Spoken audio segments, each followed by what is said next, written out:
Welcome, ladies and gentlemen, to episode 45 of the Hero's Journey Project. Yeah, that was that. That was my big boxing ring announcer. I could have yelled it. I could have stretched it out. I don't want to go too crazy. That's nuts. So welcome back. We're on episode 45 already. This is great. Got another 10 comics in the can. I gotta say, I spent a lot of time reading comics this week. You'll see why. We're in the golden age of comics these days. We're working our way through October of 1944 when we last left off. And we're going to pick up in October 1944. Okay, so here we go. I'll bring up the comics. We'll just get right to it, not mess around. Ready? Hacha. Okay, first up, National Comics number 44. Is the October 1944 in issue 44 in October 1944 from Quality Comics. It seems like National Comics has introduced this Barker character and has really switched to making this guy the feature of the issues. I don't read a lot of what's going on in these issues. I just look at the Quicksilver story. I like the speedsters. He's like this guy's like he's like the Flash or the other speedsters you can think of. Anyway, so the one story I read out of here was Quicksilver is on his I'll start that over. Quicksilver is on hand when some heirs are told to report to an old mansion and open a vault, but they kill each other, and the man who lured them there wants to take out the last surviving members of the group for revenge. So Quicksilver sorted that out. Bum, bum, bum. Very mysterious and wonderful. All right. Police Comics number 35 from Quality, October 1944 as well. Got a nice Jack Cole cover. Simple, basic. Like, it doesn't stand out as like my favoriteest Jack Cole cover. It's kind of basic. Just got a couple of heads. Not much going on. Woozy Winks. I'm pretty sure that's his. Is that his hat you're seeing in the background? I'm not even sure what that big sort. I think it's his hat. I don't know. Look, I like the placement of the elements on the cover. Red looks good, but a little boring. Nothing going on. Plastic Man and Woozy Winks must retrieve the written confession of a murder while he was under hypnosis. Human Bomb and Eustace Throckmorton attempt to change public opinion of the human bomb by helping an inventor of robots from having her work stolen. So it's interesting. His inventor was creating some robots, and she didn't want to have her work stolen, so Human Bomb was trying to help. But really, this inventor was just trying to replace humans, and it was a whole thing. So I pulled out this page out of Police Comics just to show some fun things that Plastic Man to do. Look, he turns into a vase, and then he stretches out his hands, rolls up some guys. I just thought it was a fun page. Showcases some of the art in the book, and an excuse to show off Plastic Man. Good times, right? Now you know what's in the interior of these books. Next up, Sensation Comics number 34, DC October 1944. Another H.G. Peter cover. It's okay cover. Like, I like I like the style. But geez, this is a busy cover with lots going on. I really wish there was a better use of the elements. Wonder Woman gets a boy some new glasses so that he can finally see properly, and he discovers who framed his mother for murder. Sure. Sargon the Sorcerer's plane is hijacked by Nazis, and he makes them live to regret it. That's right, Sargon the Sorcerer. You noticed I included him in that description. He's the first appearance of Sargon in Sensation Comics.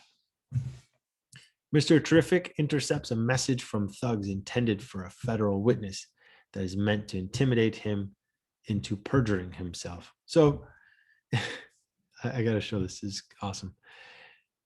So this is the first page of the story for Mr. Terrific. And you see in the yellow in the panels, there's some stuff on the path there. Yeah. So this guy was whittling out of a piece of wood. He was whittling Morse code shavings on dropping him on the ground. He's whittling in Morse code. Like, what? And not only that, Mr. Terrific's walking along. Do, do, do, do. Ooh, shavings on the ground. All right. Oh, it's Morse code. Come on. So you're telling me this guy's walking along, whittling stuff. The shavings fall perfectly so that they can form the code. And then this guy's walking behind. There's no wind or anything to push these shavings around or at all mess up the code. He just totally, yep, perfect. He got the Morse code. Awesome. I thought that was just nuts. All right, whatever. In the next story, Wildcat and Stretch Skinner travel through a town where they find a man dressed as a leopard, killing to silence his business partners. Oh, yeah, so check this out. So you got a man dressed as a leopard with steel claws, and he's killing people. And he's actually he's impersonating a leopard that was part of a traveling circus. The leopard was like totally tame and wouldn't hurt a fly. But this guy walking around in his leopard outfit with the steel claws. I was thinking, what if this character was the basis for Wolverine years later? What if this is like the prototype you're looking at here? Look, I highly doubt it. And there's no way to really tell. But what if? It makes you wonder. Okay, moving on. Star Spangled Comics, number 37 is DC, October 1944. Look, it's a terrible image. That's the best I could find. And I scoured, I looked, I can't find a better image. If you've got one of these guys locked away in your collection, pull it out and you'll probably see a better example of that than this, but is what it is. The Guardian tries to convince Scrapper not to use fists to take down crooks after it's been discovered that he has a promising career as a diamond cutter. Very steady hands, apparently, to be a diamond cutter. Now, in this, I got to pull up this page here. So this is the first page of the Newsboy Legion and Guardian story, which I find interesting. The Guardian doesn't really get much of a headline in the story, but whatever. Look at this page. I swear this is like a draft. It's what the hell? This is terrible. Look at these characters, especially the. It looks like those about 10 minutes spent drawing the foreground, and then just some really 1 other minute spent drawing some characters in the background. It's I don't know what's going on there. What's going on, and like if you look at their faces just not really in detail, just all doing that face as usual.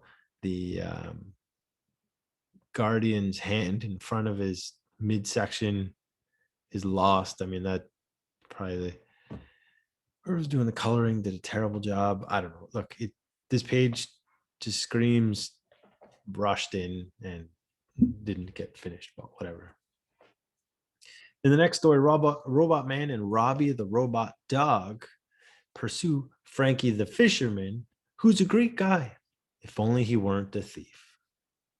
Bum, bum, bum. Because they were chasing him because he stole some money, but he wouldn't let Robot Man or Robbie die because he's not that bad of a guy. Anyway, Star Spangled Kid and Stripesy take down the cowboy crooks with the help of Sylvester's cousin. All right. He was just Sylvester's cousin is Sylvester Star Spangled Kid. His cousin was some spoiled rich kid being a jerk and just happened to help out because he's bored and causing mischief, and it just sort of worked out. Liberty Bell discovers an underground Japanese military base built into an island that can launch torpedoes into the nearby harbor at the Allied naval ships. The Allies thought they were under attack by submarines because these torpedoes were taking out their ships. And they're like, where are these coming from? They couldn't figure it out. Liberty Bell found the hollow opening, the hollow sounding panels when she was walking around the beach, and realized this island. The island was hiding a secret base. Yeah, it was awesome. Okay. Oops, sorry. Too fast. Whiz Comics number 59. This is from Fawcett, October 1944. Now look at this cover. Here you have it says it like right on the bottom there. Each of these characters has appeared in Captain Marvel's story. I'd say this is a pretty good representation of every character worth mentioning from the Marvel family stories so far. You got Dr. Savannah, right? Popular character. He's shown up quite a bit. Steamboat, Mr. Sterling Morris, Mary Marvel, of course, Uncle Marvel. You got Mary Marvel and or both her identities. You've got Billy Batson, Captain Marvel, Freddie Freeman, Captain Marvel Jr. So they put both the identities. I know it's crazy. But yeah, this may be the first cover of Steamboat and Captain and Sterling Morris. I don't know if that matters. The other characters worth naming, I believe, probably have already been on the cover of comic book beforehand. Captain Marvel has a difficult time telling apart Dr. Savannah from his jewelry store owning doppelganger. That's kind of fun, right? Ibis the Invincible makes a pact not to use his magic to protect a man in a competition for racing, flying, and boxing against black magic. But Taya has not made the same promise. They found a loophole. So I found this panel interesting. Just one of those things, you know, Captain Marvel. I could kick myself, and he does. Look, a lot of these things I'm showcasing are things that caught my eye, and I find amusing.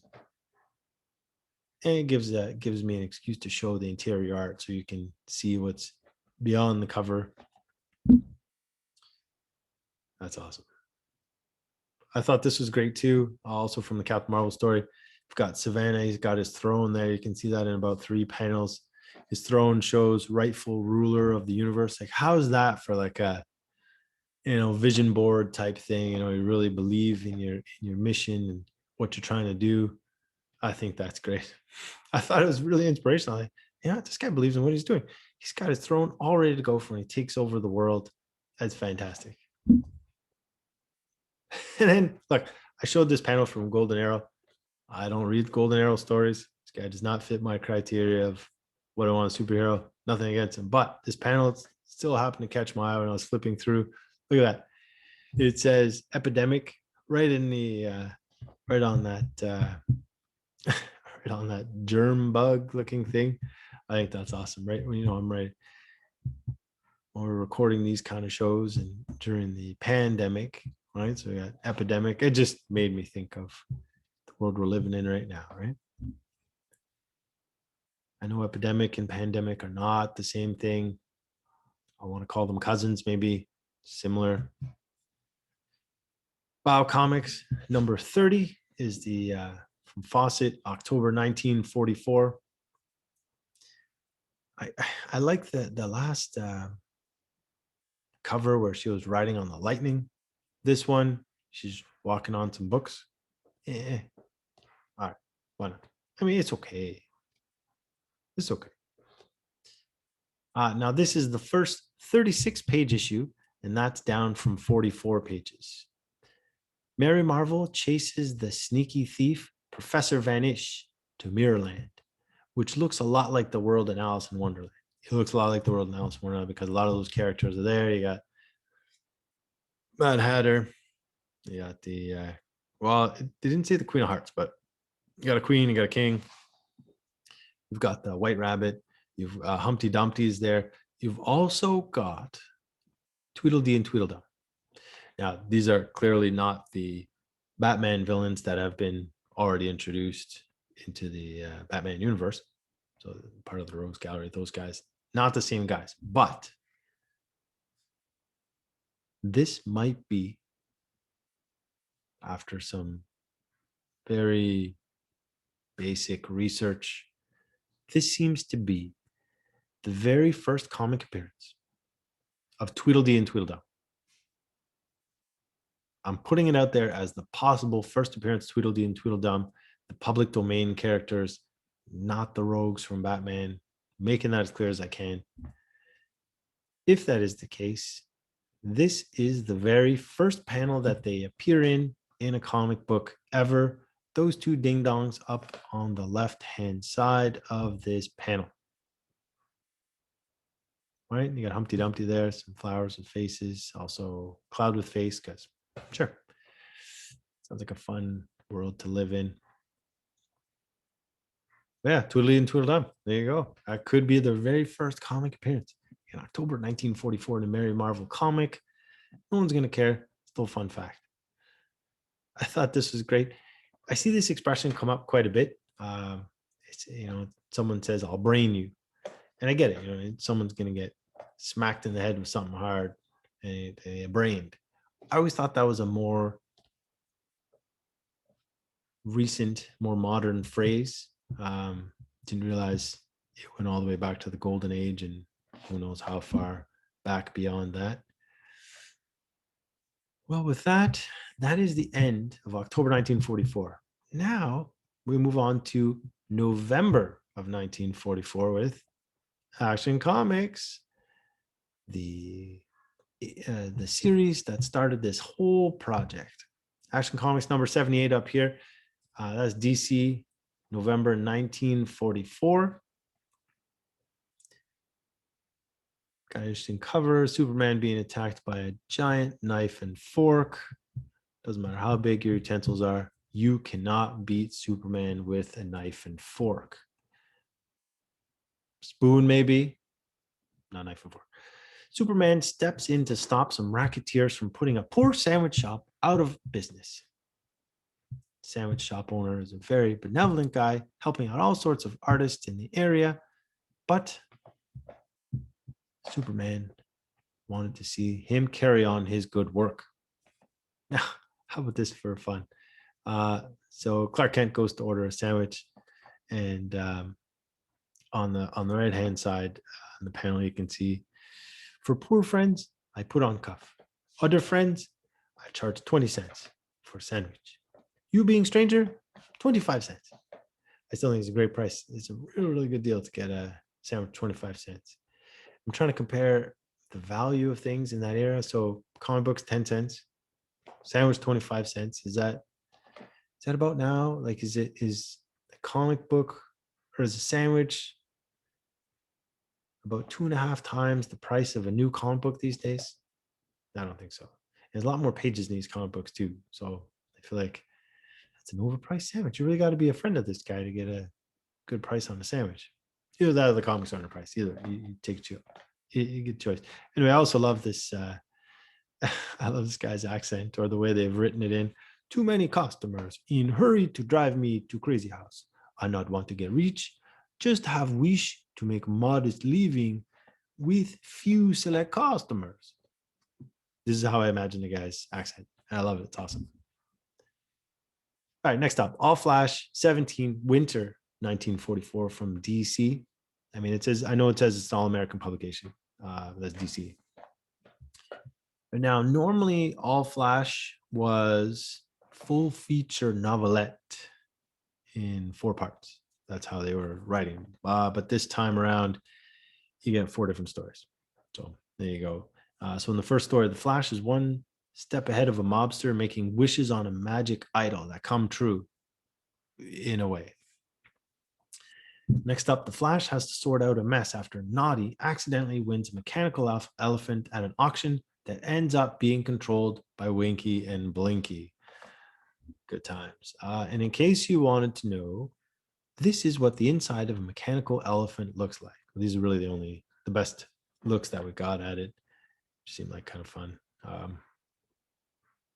always love when you get to see behind the scenes what's going on. And then in the next story, the Flash figures out that a Martian and Roman invasion is really the work of a thief using holographic type images to cause chaos. So it seemed to be, the way they explained it was that these images were being projected on the dust particles in the air. So that's how they were able to make it seem like there was a hologram or there was an image kind of floating in the air. That's a good as an explanation as they could give. Winky, Blinky, and Naughty appear in that story as well. And then that story seemed to resolve itself, but then the following story continues it because Winky, Blinky, and Naughty grab the three-dimensional camera that is creating those holographic type images and then start causing chaos. And Flash gets involved.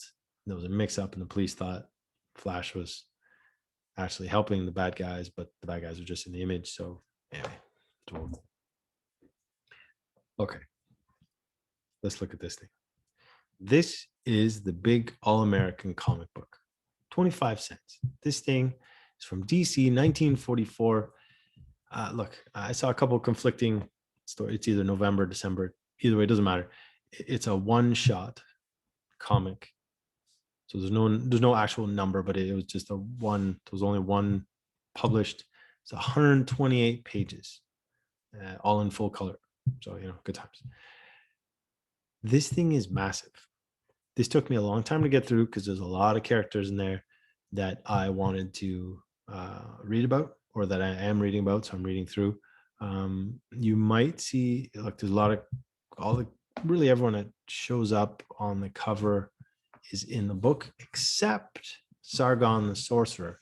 So for some reason, Sargon's on the cover, but they didn't actually write a story for him. I feel like, I don't know, maybe it would have to be like another 136, 140 pages if they added his story. I guess he just didn't make the cut. They added in a bunch of funny cartoony stuff in there. Maybe that's the direction they decided to go. But so Sargon is on the front cover. He's also on the back cover of this issue, but not on the interior. So that little boy in the front saying, wow, yeah, wow, I was right, buddy. I don't know what happened to Sargon. So here you've got a really good collection of a lot of DC characters from the era. Some of the got Wonder Woman, Flash, Green Lantern, Hawkman, and then a bunch of, or the B characters. You got the Atom, Johnny Thunder, Mr. Terrific, Wildcat. Those are the guys I'm reading about, and then other guys on top of that. This is massive. This book's massive. Look, check it out. So this is what the spine looks like on this book. This is the best image I could find of the spine. I don't know how this would survive in a high grade. I think that spine roll would be pretty tough on this book, or just that's what it looks like. All right, so I'm gonna get through this, but I did, so hold on to your seats here. I did read a lot of the story. So Wonder Woman is on a mission to clear Steve Trevor's name after he's found holding a gun over a dead body. Oh, and as it says on the cover, brand new, never before published episodes of America's Greatest Comics. So this is all new stories, no reprints on this one. The Atom investigates when a trained dog is tricked into helping some crooks gain access to a wealthy spinster's mansion. So I thought this was interesting. So this is from the Atom story. They talk about, split seconds later, Al Pratt dons the garb of the Jeep-sized powerhouse, the Atom. And I read that and I was thinking, what the hell does Jeep-sized mean? Like, because usually, look, Al Pratt, the Atom, he's call him the Atom because he's a little diminutive. He's shorter, smaller guy, but super muscular. I mean, you can see that. He's got his arms are built. This guy's got muscles for sure. That's not the problem. So what the hell are they talking about when they say Jeep-sized powerhouse? I get powerhouse. What's a Jeep size? My Jeep size? Like I'm pretty tall, like over 6 feet, but am I more of an SUV size? I don't know. Does it go by your height? Is it, what the hell's Jeep sized? I don't know what that means. I thought that was funny. Okay. Next up is Johnny Thunder tells the tale of Little Red Riding Hood with Peachy Pet as the titular character. Why not? And of course, it's Johnny Thunder's story, so it's a little goofy and silly. Green Lantern and Doiby Dickles solve the mystery of Medusa turning people to stone to extort money, which she wasn't really turning people to stone. It was someone who's a sculptor and would replace people with statues that looked like them and kidnap the people, and it was the whole thing.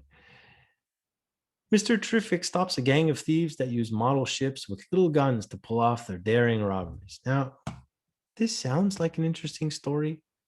We're like, oh, they use model ships. Like, so these idiots hired a guy to make model ships for them, and then they put the ships, in the area when they're robbing safes and stuff. And then if someone shows up, then the ships kind of shoot the real cannons at these the night watchman or the guard that comes in. Like, what?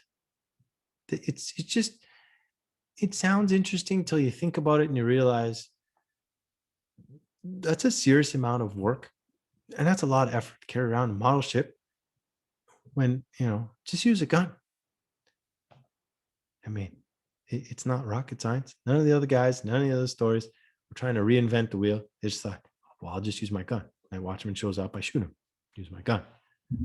The other problem is these model ships didn't always kill the people that they were shooting at, so they leave witnesses. So not only are you not killing the people, so you're not leaving witnesses. Now you have witnesses that can easily identify that these robberies are probably all connected by the same idiots using model ships. And it's Mr. Terrific's story. Mr. Terrific can also build model ships because this guy can do everything. I gotta say, I kind of liked the idea of Mr. Terrific when I first started reading about it, but now it just turns out that he conveniently knows how to do everything that comes up. It's just, all right. Can speak 12 languages? Oh, okay. Can climb mountains? Oh, fine. Can build ships? Well, of course. And then I'll do it while I'm playing the piano. But what I'm trying to figure out in these panels is what the hell is going on in the panel on the right. Look, between the depth perception and the scale, it doesn't make sense. I get that. Like, his arm is like, it would be in the sail if he was really reaching in that way. But I'm trying to figure out what's going on around his head. I mean, he's got like two right shoulders, a halo coming off his head, and I guess the rest of his body just sort of in shadow. I honestly don't get what the artist was going for in that right-handed panel. What was the plan? And like I said, you guys always, I just show you what catches my eye. All right, Hawkman and Hawkgirl stop a gang of thieves led by Hotshot, who thrives on heat. So this is Hotshot. He'd be the opposite of Mr. Freeze from the Batman Rogues Gallery. This guy just loves heat. Like, he wears this heat-lined suit. He drives around in a car that is so heated on the inside that there's like heat waves coming off the top of it, even a cloudy day, I guess, or at night you can see that stuff. This guy loves heat, and he dies in the story because he ended up being locked up in a cooler, but it was too cool. Normal humans would just be like, yeah, it's annoying, it's kind of cool, but for him it was deadly. So Hot Shot, but he was short-lived. That was a Hawkman and Hawkgirl story. Final story in this big book that I was reading about is The Flash, and he tracks down an apple with $1 million emerald in it for a friend that a crooked theater owner is trying to steal for himself. So think about that. Oh yeah, this is from the Wildcat story. I should have showed it earlier, but yeah, Wildcat. Oh man, this is great. I saw this and I thought, Jesus, you've seen those images of someone like, hey, stop hitting yourself, right? You got the fist to the face, and hey, stop hitting yourself, or you've seen that lots of comics. I just thought, if someone were to grab my leg and knock me out with it, or just hit me like that, and wow, how much would that hurt? I just thought, man, I just picture the guy went to kick Wildcat. Wildcat just said, hey, no problem. Smash it in your face. Just used his leg as a club. while it's still attached. I thought, geez, that would hurt to no end. That was great. All right. All right. What's the every other episode I got to do a Blue Beetle, right? It keeps coming back like a bad penny. This is Blue Beetle, number 36, Fox, November 1944. And I'll say that on the cover here is, you'll see these are the two latest kids from the contest. So they're also being shown on the in the interior pages. So two more kids. So in the last issue, we had three kids from the contest that made their debut. And these guys got three kids right on the cover, or two kids right on the cover. That's pretty cool. I got to say, that's pretty cool. If that was me and my sister, and I don't have a sister, but if it was me and I had a sister, and it was me and my sister on the cover of a comic book, no matter how poorly drawn that comic book was on the inside, I think that would be the coolest thing ever. I would make sure to keep a high grade copy of that. Okay. So Blue Beetle visits a professor with some kids from his contest, kids on the cover, and they go on an adventure in a house where the doors lead to different locations on Earth. So it's like some trans-dimensional type of house. That story made no sense in what was going on in Blue Beetle and his magic powers of he can do everything too. He's the same as Mr. Terrific. Mr. Terrific just has any skill. So he can just accomplish anything he sets his mind to, kind of thing. Blue Beetle here can defy the laws of physics in any way he deems fit.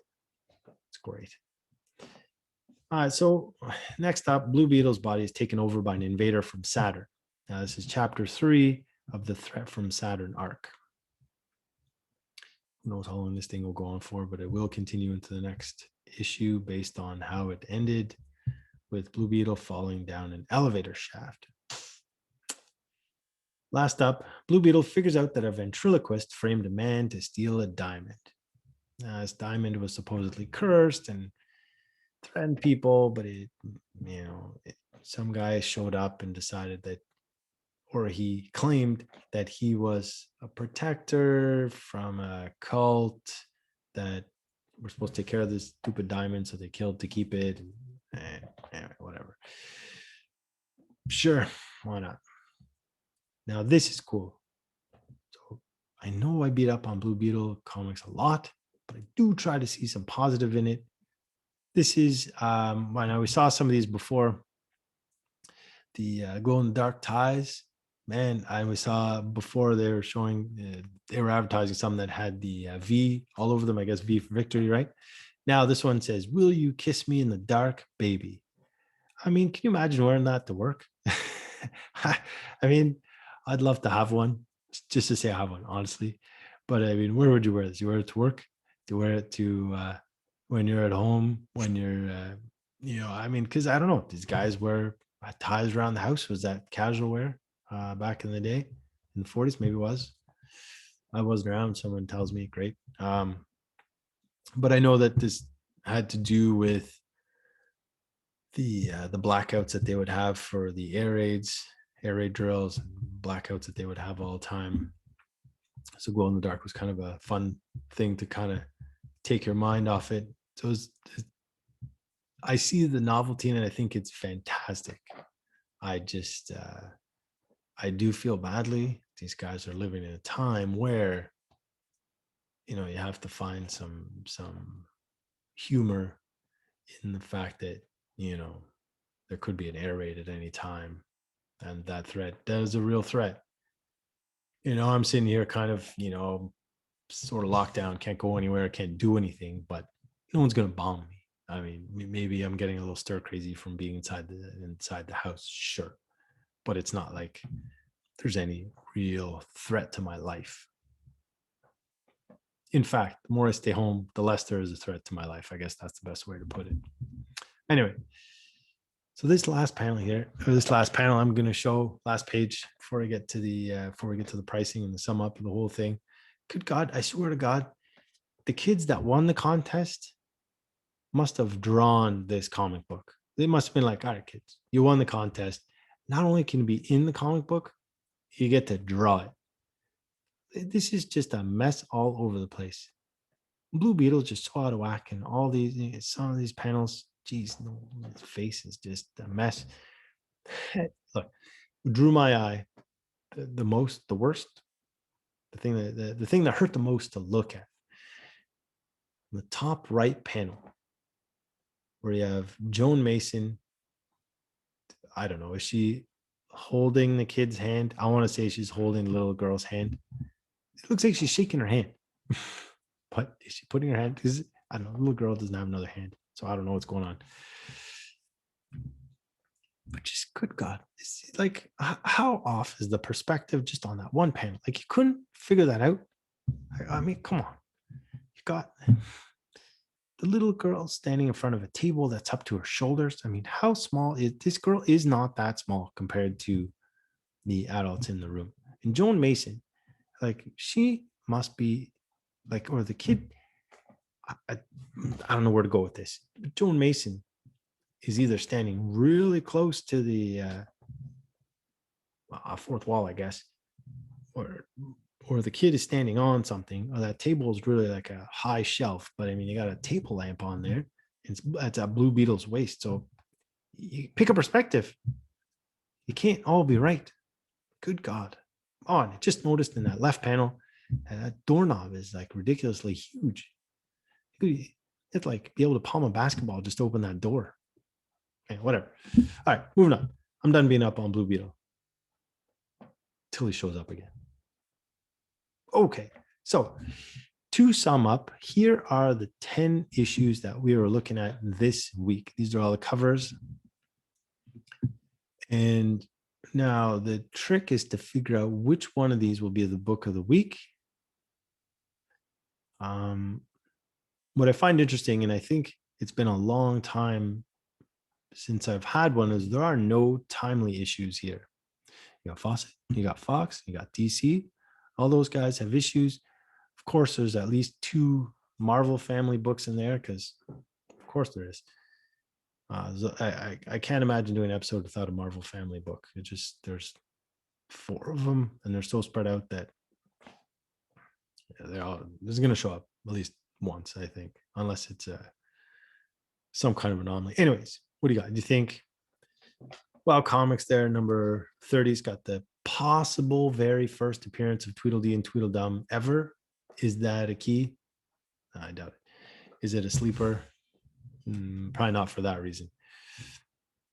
Action Comics, Sensation Comics, big all-American comic books, got a lot of people in it.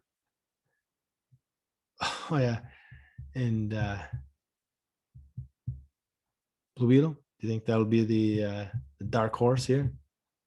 All right, look, take a second, think about which one you think would be the big book of the week. And by big book of the week, I go by the highest recent market sale for the book based on, and try to compare the grades. Now, these are, I'm going by CGC sales. No other grading companies, no other, not Raws. CGC, graded books, keeping it simple. Ready? Here we go. Hotcha. Look at that. If you guessed big all-American comic book, it is the big book of the week. Literally and figuratively, has 128 pages of massive comic bookness. You have a 1.8 from September of 2020 for $601. I mean, if you got such a low grade of that book and still commanding $600, you're doing well. You are doing well. It there weren't a lot of big books this week, although at Sensation Comics, number 34 was looking good for a bit. Actually, Comic 78 actually was pretty good, considering really not a lot going on in that book in terms of recognizable villains. I mean, sure, it's Superman. You have Zatara in there as well, but no real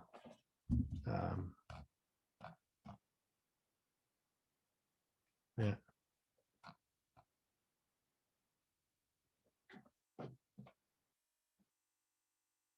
I don't know if I told you about what happened in the Zatara story. All right, I'll run over. Zatara almost gets killed when he interferes with the racket to have new airplanes fly themselves from the factory to a secret hideout to be dismantled and sold for parts. There you go. I feel like I skipped over that. The all flash look good. You got a really high grade sale of Wild Comics number 30, $1,500. It's great. Just, the same thing in the big All American comic book would be about, I think the fair market value they're showing on Go Collect is something like $23,000 for something in a 9 point something. So it's, 9.4, $1,500 big is, it's the biggest recent sale on there, sure. But comparing grade to grade, this would not be the highest sale. What was low? Yeah, Blue Beetle 5.0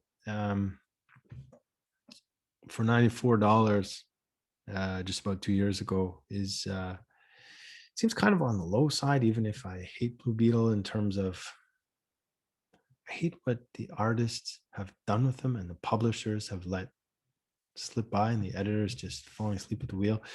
The number in brackets, if you see a number in brackets, that means how many there are on the CGC census. So there are 9 of these on the CGC census, just to give you an idea of how many are graded. I don't know if it translates to scarcity. Also, the first book, National Comics number 44, there are only 6 of those on the census. I try to show those numbers when there's less than 10 on the census. Yeah, experience is kind of bouncing around a little bit in my explanation stuff. Please Comics. There was not a more recent sale than almost 5 years ago, 4.5 years ago, I guess, at this point. So 185 for a 7.5. Like there's nothing exciting going on in this book. The cover doesn't really stand out. So, but I expect that 7.5 would fetch a lot more in 2021 than it did in 2016. Twice as much, maybe 3 times. I wouldn't even have a guess for you. But I doubt it would command the same dollars as big all-American comic book, much as I like Plastic Man. Sensation Comics, it's pretty decent. Pretty decent sale, $500 for 4.5. Also in a book where nothing too exciting goes on there, unless you account Sargon's first appearance in Sensation Comics as a big deal. Yeah. So that is it for the week. 10 comics, another big book takes the crown. Thanks for tuning in. Please comment, like, subscribe, tell your friends, tell your neighbors, tell your kids, make it a family thing to watch this show. Just please keep commenting, keep the conversation going. See, I've got the notification set up, so I read all the comments, so I know exactly what you guys are saying. And you don't have to agree with me, just have a dialogue. All right, thank you very much, and stay safe.